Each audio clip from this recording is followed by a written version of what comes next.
Ursula الی کافۃ للناس بشیرا ونذیرا۔ حضرت انس رضی اللہ تعالیٰ عنہ فرماتے ہیں کہ سردی کے زمانے میں روزہ رکھنا وہ مفت کی غنیمت ہے، یعنی بغیر محنت کی غنیمت میں ہے، اس میں کوئی محنت نہیں کرنی پڑتی۔ جس طرح دنیاوی کاموں کے لیے ہم اوقات کے بدلنے سے دوبارہ طاقت آ جاتی ہے، اسی طریقے سے اوقات کے بدلنے سے مومن کا جو اصل مقصود ہے وہ اللہ تعالیٰ کی عبادت کرنا ہے۔ تو انسان جب اللہ کی عبادت میں لگتا ہے اور مختلف اوقات میں مختلف زمانوں میں تو زیادہ سے زیادہ عبادت کرنے کا ذریعہ بن جاتا ہے۔ تو اس لیے ہمیں بھی ان دنوں کو غنیمت سمجھنا چاہیے۔ اللہ تعالیٰ میں جو خاص طور پر آسان ہے وہ یہ کہ انسان روزوں کا اہتمام کرے۔ نبی کریم صلی اللہ علیہ وسلم 3 روزے ہر مہینے رکھتے تھے اور فرماتے تھے کہ جو 3 روزے رکھ لے گا پورے سال روزے کا ثواب ملے گا، پورے سال، کیونکہ قرآن کریم میں فرمایا من جاء بالحسنۃ فلہ عشر امثالھا، جو ایک نیکی کرے گا اس کو 10 گنا ملے گا، اور 3 روزے رکھ لیے تو ایک روزے کا 10، دوسرے کا 10، دوسرے کا 10، 30 دن کا مہینہ ہوتا ہے، تو گویا کہ 3 روزے رکھنے سے پورے مہینہ روزہ رکھنے کا ثواب ملے گا، اور ہر مہینے 3 رکھے گا تو پورے سال کے روزوں کا ثواب مل جائے گا انشاءاللہ تعالی۔ تو یہ بہت بڑی فضیلت ہے۔ نبی کریم صلی اللہ علیہ وسلم اکثر پیر اور جمعرات کا روزہ رکھتے تھے۔ آپ صلی اللہ علیہ وسلم سے پوچھا گیا یا رسول اللہ آپ پیر اور جمعرات کو کیوں روزہ رکھتے ہیں؟ فرمایا کہ پیر اور جمعرات کو اللہ تعالیٰ اپنے نیک بندوں کی مغفرت فرماتے ہیں۔ وَنَسْتَعِينُهُ وَنَسْتَغْفِرُهُ وَنُؤْمِنُ بِهِ وَنَتَوَكَّلُ عَلَيْهِ وَنَعُوذُ بِاللَّهِ مِنْ شُرُورِ أَنفُسِنَا وَمِنْ سَيِّئَاتِ أَعْمَالِنَا مَنْ يَهْدِهِ اللَّهُ فَلَا مُضِلَّ لَهُ وَمَنْ يُضْلِلْهُ فَلَا هَادِيَ لَهُ وَنَشْهَدُ أَنْ لَا إِلَهَ إِلَّا اللَّهُ وَحْدَهُ لَا شَرِيكَ لَهُ وَنَشْهَدُ أَنَّ سَيِّدَنَا وَمَوْلَانَا مُحَمَّدًا عَبْدُهُ وَرَسُولُهُ أَرْسَلَهُ إِلَى كَافَّةٍ لِلنَّاسِ بَشِيرًا وَنَذِيرًا وَدَاعِيًا إِلَى اللَّهِ بِإِذْنِهِ وَسِرَاجًا مُنِيرًا أَمَّا بَعْدُ فَأَعُوذُ بِاللَّهِ مِنَ الشَّيْطَانِ الرَّجِيمِ بِسْمِ اللَّهِ الرَّحْمَنِ الرَّحِيمِ وَمِنَ اللَّيْلِ فَتَهَجَّدْ بِهِ نَافِلَةً لَكَ عَسَىٰ أَن يَبْعَثَكَ رَبُّكَ مَقَامًا مَحْمُودًا۔ صدق اللہ العلی العظیم وصدق رسولہ النبی الحبیب الکریم ونحن على ذلك لمن الشاہدین والشاکرین والحمد للہ رب العالمین۔ سب حضرات درود شریف پڑھیں۔ اللہم صل علی محمد وعلی آل محمد کما صلیت علی ابراہیم وعلی آل ابراہیم انک حمید مجید۔ اللہم بارک علی محمد وعلی آل محمد کما بارکت علی ابراہیم وعلی آل ابراہیم انک حمید مجید۔ ساری تعریفیں اللہ جل جلالہ کے لیے ہیں۔ اللہ تعالیٰ ساری کائنات کے خالق ہیں، مالک ہیں۔ اس ساری کائنات کو بنانے میں اللہ تعالیٰ کسی کے محتاج نہیں ہیں، اور ساری کائنات اپنے بننے میں اللہ رب العالمین کے محتاج ہیں۔ اللہ رب العالمین کی بے شمار نعمتیں ہیں، ان نعمتوں میں سب سے بڑی نعمت انسان کی زندگی ہے، اور انسان کو جو اللہ تعالیٰ نے دنیا میں وقت دیا ہے یہ بہت قیمتی ہے۔ انسان چونکہ طبیعت کے اعتبار سے انتہائی کمزور ہے، تھک جانا، نیند کا آنا، اکتا جانا، یہ انسان کے مزاج میں داخل ہے، تو اللہ رب العالمین نے اپنی عبادت کے لیے، ذکر کے لیے، تلاوت کے لیے ہمارے لیے مختلف اوقات بنائے ہیں، تاکہ انسان مختلف اوقات کے ذریعے سے مدد حاصل کرے اور تھکاوٹ سے بھی بچ جائے اور اکتاہٹ سے بھی بچ جائے اور اللہ تعالیٰ کی عبادت بھی کر سکے۔ ورنہ تو اللہ تعالیٰ تو ہر گھڑی ہر آن عبادت کا حقدار ہے، مستحق ہے، لیکن انسان اپنی طاقت کے مطابق اللہ تعالیٰ کی عبادت کرتا ہے۔ تو اللہ رب العالمین فرماتے ہیں فاصبر علی ما یقولون وسبح بحمد ربک قبل طلوع الشمس وقبل غروبها ومن آناء اللیل فسبح واطراف النہار لعلک ترضی۔ اللہ نے کچھ اوقات بیان فرمائے ہیں کہ ان اوقات میں آپ اپنے رب کی عبادت کریں، تسبیح بیان کریں، قبل طلوع الشمس وقبل غروبها، یعنی سورج کے طلوع ہونے سے پہلے اور سورج کے غروب ہونے سے پہلے آپ اپنے رب کی عبادت کریں۔ ومن آناء اللیل، اور رات کے اوقات میں اللہ کی عبادت کریں، اور اطراف النہار، اور دن کے اطراف میں کناروں میں بھی اللہ تعالیٰ کی عبادت کریں۔ تو ایک تھوڑا سا عبادت کی، پھر تھک گئے، اس کے بعد کچھ وقفہ کیا، پھر تھوڑی عبادت کی، پھر تھک گئے، پھر تھوڑا وقفہ کیا، پھر تھوڑی عبادت کی، پھر تھک گئے، پھر وقفہ کیا۔ تو یہ انسان کے لیے عبادت زیادہ سے زیادہ کرنے کا ذریعہ بھی ہوگا اور اکتاہٹ اور تھکاوٹ سے بچنے کا ذریعہ بھی ہے۔ میرے عزیز بھائیو، جس طرح دن اور رات کے 24 گھنٹوں میں اللہ رب العالمین نے اس طرح اوقات کی تقسیم فرمائی ہے، اسی طرح اللہ رب العالمین نے یہ جو موسم ہیں، موسم بہار ہے، خزاں ہے، اور سرما ہے، گرما ہے، ان موسموں کے اعتبار سے بھی اللہ تعالیٰ نے عبادت کے لیے کچھ موسم ایسے بنائے ہیں جن میں عبادت کرنا یا بعض عبادتیں کرنا بہت آسان ہے۔ دیکھیے، موسم بہار تو ہم سب جانتے ہیں، جس میں پھول کھلتے ہیں، پھل کھلتے ہیں، نکلتے ہیں، اور اسی طریقے سے ہر چیز جو ہے سبز ہوتی ہے اور زمین اپنی خوبصورتی کے اعتبار سے جوبن پہ ہوتی ہے۔ لیکن نبی کریم صلی اللہ علیہ وسلم نے مسلمان کے لیے سردی کے موسم کو موسم بہار قرار دیا ہے۔ آج اسی پر کچھ گفتگو کرتے ہیں کہ یہ جو آج سردی کا موسم ہے، نبی کریم صلی اللہ علیہ وسلم ایک حدیث حضرت سیدنا ابو سعید خدری رضی اللہ تعالیٰ عنہ فرماتے ہیں کہ نبی کریم صلی اللہ علیہ وسلم نے ارشاد فرمایا کہ سردی کا موسم جو ہے مسلمان کے لیے موسم بہار ہے۔ سردی کا موسم مسلمان کے لیے موسم بہار ہے، اس لیے کہ مومن کے لیے جو بہار ہے وہ تو عبادت کے اعتبار سے ہے، اور سردی کے موسم میں عبادت کرنا بہت آسان ہے، کیونکہ سردی میں راتیں لمبی ہوتی ہیں اور دن بہت چھوٹے ہوتے ہیں، اور دو عبادتیں ان اوقات کے ساتھ بڑی مخصوص ہیں اور بڑی پیاری عبادتیں ہیں، بڑی افضل ترین عبادتیں ہیں۔ دن کے ساتھ جو عبادت مخصوص ہے وہ ہے روزے کی عبادت، جو پورا دن رکھتے ہیں، تو وہ روزہ رکھنے کے لیے چھوٹا دن بہت اچھا ہے۔ موسم بھی بہت اچھا کہ سرد موسم ہے، بھوک بھی نہیں، پیاس بھی نہیں، کوئی کسی قسم کی پریشانی بھی نہیں، اور جو ہے وقت بھی بہت چھوٹا ہے، اتنا لمبا وقت نہیں ہے، 12 گھنٹے کا 12.5 گھنٹے کا دن ہے، وہ چھوٹا دن ہے، مختصر دن ہے، جلدی ختم ہو جاتا ہے۔ اور رات کی عبادت کے لیے، یعنی تہجد کی نماز کے لیے اللہ تعالیٰ نے رات کی عبادت رکھی، وہ راتوں کو بنایا ہے، اور راتیں جب چھوٹی ہوتی ہیں تو اٹھنا بہت مشکل ہوتا ہے، نیند پوری نہیں ہوتی ہے، تھکاوٹ ختم نہیں ہوتی ہے، اور جب لمبی راتیں ہوں تو نیند بھی پوری ہو جاتی ہے، تھکاوٹ بھی ختم ہو جاتی، اور عبادت کا وقت بھی مل جاتا ہے۔ تو یہ گویا کہ مسلمان کے لیے بڑا موسم، بہترین موسم ہے، انتہائی پیارا موسم ہے کہ انسان ان راتوں میں اللہ تعالیٰ کو خوب یاد کر سکتا ہے۔ قرآن کریم میں اللہ تعالیٰ نے ارشاد فرمایا وَمِنَ اللَّيْلِ فَاسْجُدْ لَهُ وَسَبِّحْهُ لَيْلًا طَوِيلًا، اور رات کے وقت میں فَسَبِّحْهُ، اپنے رب کی پاکی بیان کرو، وَاسْجُدْ لَهُ، اور سجدہ کرو اس کے سامنے، لَيْلًا طَوِيلًا، لمبی راتوں میں، یعنی جب لمبی راتیں ہوں ان میں تو خاص طور پر انسان کو چاہیے کہ وہ اللہ تعالیٰ کے سامنے سجدہ کرے، اللہ تعالیٰ کا قرب حاصل کرے۔ تو مسلمان کے لیے تو موسم بہار اصل میں آخرت کی کامیابی کے اعتبار سے، جس طرح دنیا کے اعتبار سے موسم بہار جو ہے وہ ہوتا ہے جس میں دنیاوی پھل پھول وغیرہ سب چیز کھلتے ہیں اور ہر چیز سبز و شاداب ہوتی ہے، تو مومن کے لیے سبزہ اور شادابی آخرت کے اعتبار سے ہے۔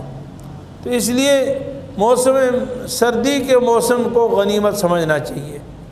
ایک اور حدیث میں حضرت انس رضی اللہ تعالیٰ عنہ فرماتے ہیں کہ سردی کے زمانے میں روزہ رکھنا وہ مفت کی غنیمت ہے، یعنی بغیر محنت کی غنیمت میں ہے، اس میں کوئی محنت نہیں کرنی پڑتی، اور روزہ کے ثواب پورا کے پورا اللہ تعالیٰ اس کو عطا فرماتے ہیں۔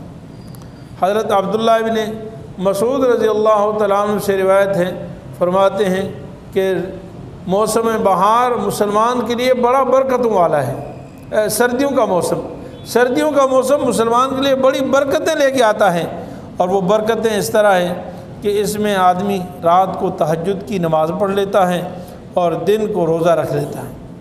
یعنی رات کو لمبی لمبی نمازیں پڑھنا آسان اور دن کو روزے رکھنا بہت آسان ہے۔ تو ہمیں بھی اس کا اہتمام کرنا چاہیے کہ یہ عبادت اللہ تعالیٰ کے ہاں بہت پیاری ہیں، بہت محبوب ہیں۔ ایک حدیث میں رسول اللہ صلی اللہ علیہ وسلم نے ارشاد فرمایا کہ دیکھو تہجد کی نماز پڑھا کرو، یعنی رات کو قیام کیا کرو اور تہجد کی نماز پڑھا کرو۔ قیام سے مراد تہجد کی نماز ہے، اس لیے کہ تم سے پہلے جتنے بھی نیک لوگ گئے ہیں وہ ہمیشہ وہ تہجد کا اہتمام فرماتے تھے۔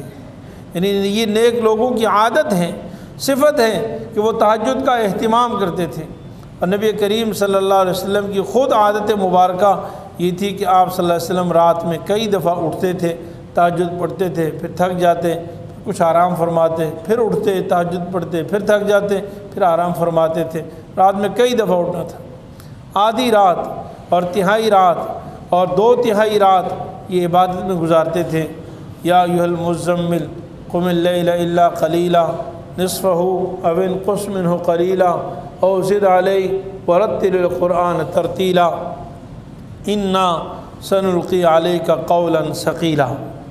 فرمایا اے مزمل، اے کملی اوڑھنے والے، آپ اٹھیے اللہ کے سامنے، قم اللیل، اللہ کے سامنے کھڑے ہو جائیے، عبادت کیجیے، الا قلیلا، مگر کچھ کم، یعنی پوری رات اللہ کے سامنے کھڑے ہوں، اللہ قلیلا، مگر تھوڑا سا کم۔ کتنا کم؟ نصفہ، آدھی رات عبادت کر لیں، آدھی رات جو ہے وہ سو جائیں، آرام کر لیں۔ او انقص منہ، یا آدھی رات سے کچھ کم آرام کریں، آدھی رات سے کچھ کم آرام کریں اور باقی تو عبادت میں گزار دیں۔ او زد علیہ، یا آدھی رات سے کچھ زیادہ آرام کر لیں، باقی جو ہے عبادت میں گزار لیں۔ اور پوری رات میں جب آپ جاگیں تو کیا کریں؟ ورتل القرآن ترتیلا، اور قرآن پڑھا کریں ترتیل کے ساتھ، یعنی سمجھ کے ساتھ اور انتہائی تجوید کے ساتھ، تدبر اور فکر کے ساتھ قرآن کریم پڑھا کریں۔ ورتل القرآن ترتیل۔ میرے عزیز بھائیوں، نبی کریم صلی اللہ علیہ وسلم کی پوری زندگی عبادت ہی عبادت تھی، ریاضت ہی ریاضت تھی، مجاہدہ ہی مجاہدہ تھا، جہاد تھا، تبلیغ تھی، تعلیم تھی۔ یہ پورا دین جو آج تک قائم ہے اور قیامت تک اللہ اس کی حفاظت فرمائیں گے، وہ حضور صلی اللہ علیہ وسلم کی 23 سالہ محنت کا نچوڑ ہے۔ آپ کی پوری زندگی عبادت تھی، لیکن اس کے باوجود اللہ رب العالمین فرماتے ہیں فَإِذَا فَرَغْتَ فَانْصَبْ وَإِلَىٰ رَبِّكَ فَارْغَب۔ فَإِذَا فَرَغْتَ فَانْصَبْ وَإِلَىٰ رَبِّكَ فَارْغَب۔ اے میرے پیارے حبیب صلی اللہ علیہ وسلم، جب آپ فارغ ہو جائیں تو پھر اپنے آپ کو عبادت میں تھکا دیجیے۔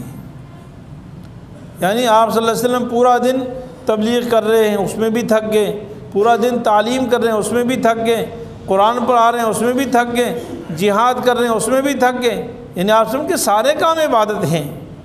لیکن اللہ تعالیٰ فرماتے ہیں نہیں، اس کے علاوہ کچھ وقت خالص عبادت بھی کریں۔ یعنی یہ سارے کام جو ہیں یہ تو من وجہ عبادت ہے، یعنی بالواسطہ عبادت ہے۔ ایک ہے خالص اللہ کے ساتھ لو لگانا، اللہ کے ساتھ جستجو کرنا، اللہ کے ساتھ باتیں کرنا، اللہ کو یاد کرنا، اور ایک ہے جہاد اللہ تعالیٰ کے رضا کے لیے ہو تو یہ بھی عبادت ہو جاتا ہے۔ ایسی دوسرے جتنے کام ہیں، تعلیم وغیرہ، سب جو ہے یہ عبادت ہیں۔ لیکن ایک عبادت کا جو مخصوص طریقہ ہے کہ انسان اللہ کے سامنے سر بسجود ہو، اللہ کے سامنے کبھی کھڑا ہو، کبھی رکوع میں ہو، کبھی اللہ سے دعائیں مانگ رہا ہو، کبھی گڑ گڑا رہا ہو، کبھی اللہ اللہ کر رہا ہو، یہ ایک خالص عبادت کا طریقہ ہے۔ دوسری چیزیں عبادت ہیں من وجہ، اور یہ خالص عبادت ہے۔ اللہ تعالیٰ فرماتے ہیں جب دوسرے امور سے فارغ ہو جائیں، یعنی تبلیغ سے، جہاد سے، تعلیم سے اور لوگوں کی تربیت سے، وعظ و نصیحت سے، ان سارے کاموں سے جب آپ فارغ ہو جائیں تو فن سب اپنے آپ کو عبادت میں تھکائیے، اپنے آپ کو عبادت میں تھکائیے۔ وَإِلَىٰ رَبِّكَ فَارْغَب، اور اپنے رب کی طرف رغبت کیجیے۔ میرے عزیز بھائیوں، آج میں اور آپ اپنی زندگی پر سوچیں، کے بارے میں سوچیں کہ ہمارے تو وہ دن بھر کے کام نہیں ہیں، نہ ہم اپنے تبلیغ میں مصروف، نہ تعلیم میں مصروف، نہ دوسرے دینی کاموں میں، جہاد میں وغیرہ میں کسی میں مصروف نہیں ہے۔ ہمارا تو دن بھر کا کام اگر ہمارا تھکنا ہے تو کاروبار کے لیے، اگر ہمارے لیے جسم کو چکنا چور کرنا ہے تو ملازمت کے لیے، کاروبار کے لیے، بزنس کے لیے، پیسوں کے لیے، دنیا کے حصول کے لیے، ہمارا صبح سے لے کر شام تک، شام سے لے کر صبح تک ہماری سوچ، ہماری محنت، ہماری صلاحیت، ہماری کارکردگی، ہمارے سب کچھ وہ صرف دنیا کے حصول کے لیے ہے۔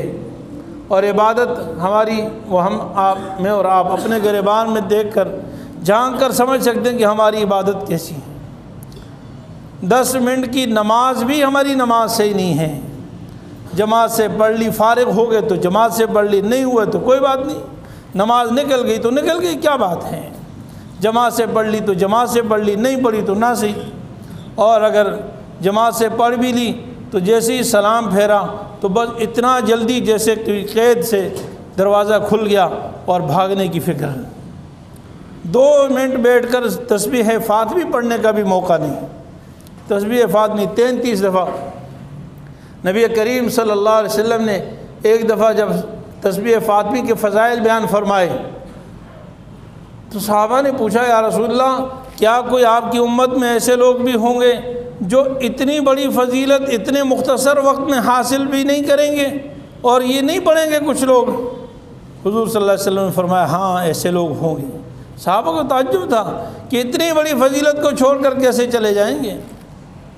فرمایا کہ جی ایسے لوگ ہوں گے، اس لیے کہ جب نماز پڑھ رہے ہوں گے تو ان کی نمازیں بھی ویسی ہوں گی، نمازوں میں ہی سارے حساب کر رہے ہوں گے، اچھا ساری باتیں یاد آ گئی، وہ فلاں کام بھی کرنا تھا، اچھا فلاں بھی کرنا ہے، فلانا کام بھی کرنا ہے، اور ساری پلاننگ بنا کر بس جیسے ہی امام صاحب کی فکر ہے کہ سلام پھیر دیں جیسے میں بھاگوں یہاں سے اور سارے کام صحیح کر لوں گا۔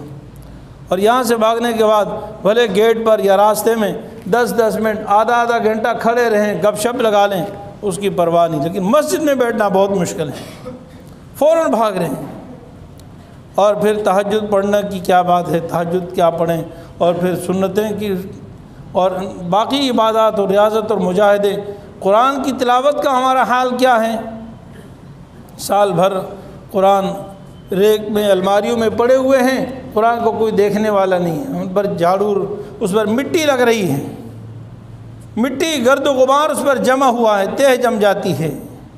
کسی نے چند دن پہلے ایک لطیفہ، ایک واقعہ لکھا تھا کہ کسی اسکول میں ماسٹر نے کہا کہ بھئی ہم نے لائبریری بنائی ہے، آپ کے گھروں میں جو کتابیں اضافی ہوں وہ کل ساتھ لے آنا۔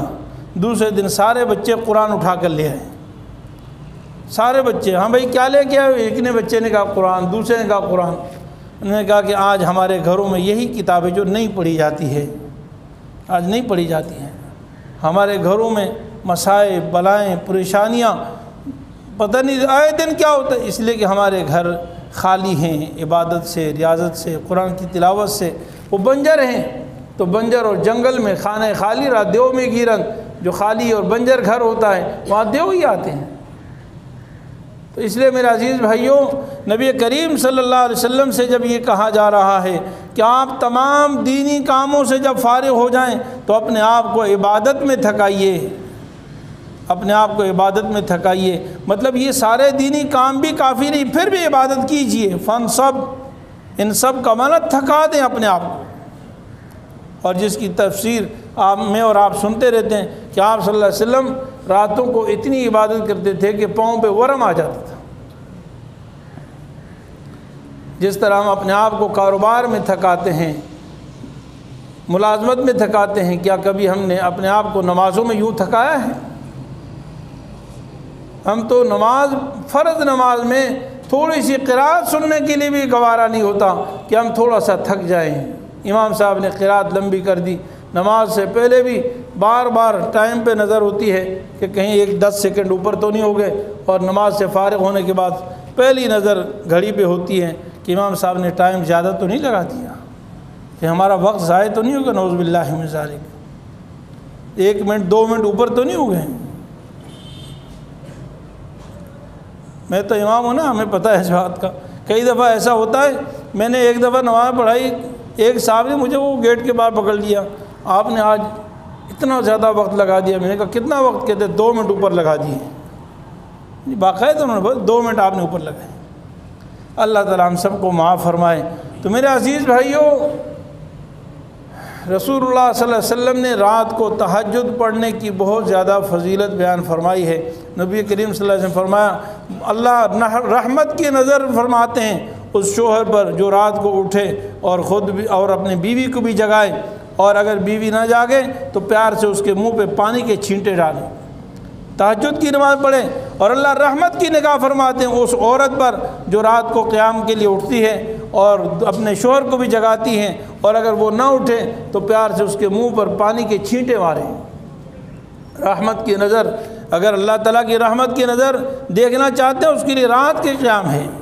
آپ صلی اللہ علیہ وسلم نے ایک دفعہ جنت کے اعلیٰ کمروں کا ذکر فرمایا کہ جنت میں بڑے شفاف اور اعلیٰ کمرے ہوں گے، اندر سے باہر، باہر سے اندر نظر آئے گا، بڑے اعلیٰ اور قیمتی ہوں گے، ہیرے جواہرات اور زمرد وغیرہ کے پتھروں سے وہ مزین ہوں گے۔ تو ایک دیہاتی صحابی کھڑے ہوئے فرمایا، یا رسول اللہ وہ کمرے کس کے لیے بنے ہیں؟ ان کمروں میں رہنے والے کون ہوں گے؟ فرمایا جو نرم گفتگو کرتے ہیں، غریبوں کو کھانا کھلاتے ہیں، اور اکثر روزے رکھتے ہیں، اور رات کو تہجد کی نماز پڑھتے ہیں جب سارے لوگ سو رہے ہوتے ہیں۔ رات کو تہجد کی نماز پڑھتے ہیں جب سارے کے سارے لوگ سو رہے ہوتے ہیں۔ تو تہجد کی نماز پڑھنے کی بہت زیادہ فضیلت ہے۔ فرمایا کہ فرض نماز کے بعد، جو فرض ہم 5 پڑھتے ہیں، اس کے بعد سب سے افضل ترین نماز وہ تہجد کی نماز ہے، اور اللہ تعالیٰ کے قریب سب سے زیادہ انسان فرض نماز کے بعد وہ تہجد میں اللہ تعالیٰ کے قریب ہوتا ہے۔ اور تہجد نماز میں پھر رات کی نماز کو اللہ تعالیٰ نے فرمایا امن ہوا قانت آناء اللیل ساجدا وقائما، رات کو ایمان والے لوگ رات گزارتے ہیں کیسے؟ سجدے کی حالت میں اور قیام کی حالت میں۔ سجدے کی حالت میں، قیام میں قرآن کی تلاوت ہوتی ہے، اور سجدے میں اللہ کا قرب نصیب ہوتا ہے۔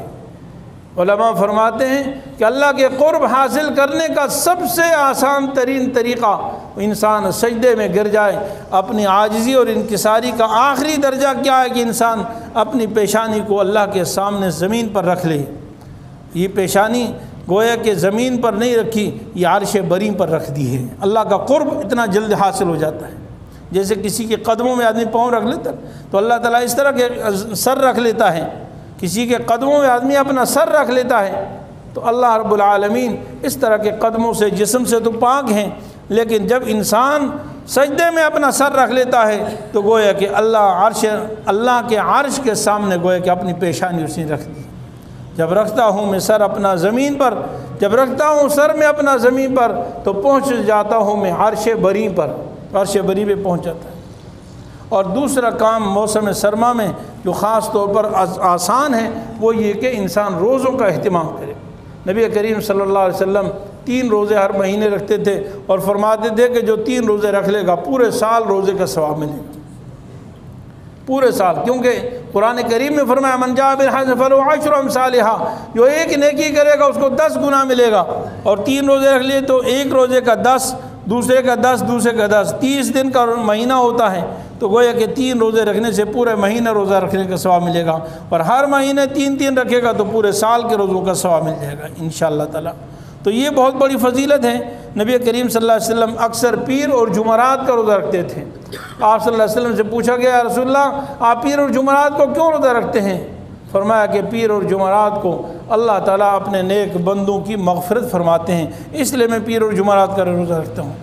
ایک حدیث میں آتا ہے کہ پیر اور جمعرات کو اللہ تعالیٰ کے سامنے مومن لوگوں کے، نیک لوگوں کے اعمال پیش کیے جاتے ہیں، اور میں چاہتا ہوں کہ جس دن میرے اعمال پیش کیے جائیں اس دن میں روزے کی حالت میں ہوں، روزے کی حالت میں ہوں۔ اور ایسی ایک حدیث میں آپ نے فرمایا کہ چونکہ پیر کے دن میری پیدائش کا دن بھی ہے اس لیے میں روزہ رکھتا ہوں۔ تو ہمیں بھی اہتمام کرنا چاہیے کہ پیر اور جمعرات کا روزہ رکھیں، اور اس کے علاوہ بھی آپ صلی اللہ علیہ وسلم کبھی بدھ جمعرات جمعے کا بھی روزہ رکھ لیتے تھے، اس کے علاوہ بھی روزے رکھتے تھے۔ تو ہمیں بھی روزوں کا اہتمام کرنا چاہیے۔ اور سردیوں کا روزہ یہ مفت کا روزہ ہے، مطلب اس میں کوئی کسی قسم کا مشقت نہیں، اور پورے دن جو ہے عبادت کا ثواب ملتا ہے۔ آدمی طویل عبادت نہیں کر سکتا، بہت مشکل ہوتی ہے لمبی عبادت کرنا، لیکن روزے کی عبادت ایسی ہے کہ اس میں کچھ کرنا نہیں پڑتا، اس میں کچھ کرنا نہیں پڑتا، بس کرنے سے بچنا پڑتا ہے۔ اس میں کچھ کرنا نہیں ہے، کرنے سے بچنا ہے، یعنی کھانا نہیں ہے اور ایسی پینا نہیں ہے، دوسری شہوت کی چیزوں کو پورا نہیں کرنا، بس نہ کرنا ہے اس میں۔ اور نہ کرنے میں ذرا آسانی ہوتی ہے، کرنے میں ذرا مشکل ہوتی ہے، تو اس لیے کرنے میں تو تھک جاتا ہے، نہ کرنے میں آدمی تھکتا نہیں ہے۔ تو یہ لمبی عبادت ہے، فرشتوں کے مشابہ عبادت ہے، کیونکہ فرشتے نہ کھاتے ہیں نہ پیتے ہیں، کچھ بھی نہیں کرتے۔ تو اس طرح یہ بڑی عظیم عبادت ہے، ہمیں روزوں کا بھی اہتمام کرنا چاہیے۔ اللہ تعالیٰ نے یہ جو زندگی دی ہے اور اس میں دن اور رات دیے ہیں اور صبح و شام دیے ہیں اور مختلف موسم دیے ہیں، یہ سب اس لیے ہے، بہانے ہیں، طریقے ہیں کہ انسان مختلف انداز سے اپنے رب کو یاد کرے، اپنے رب کو راضی کر لے۔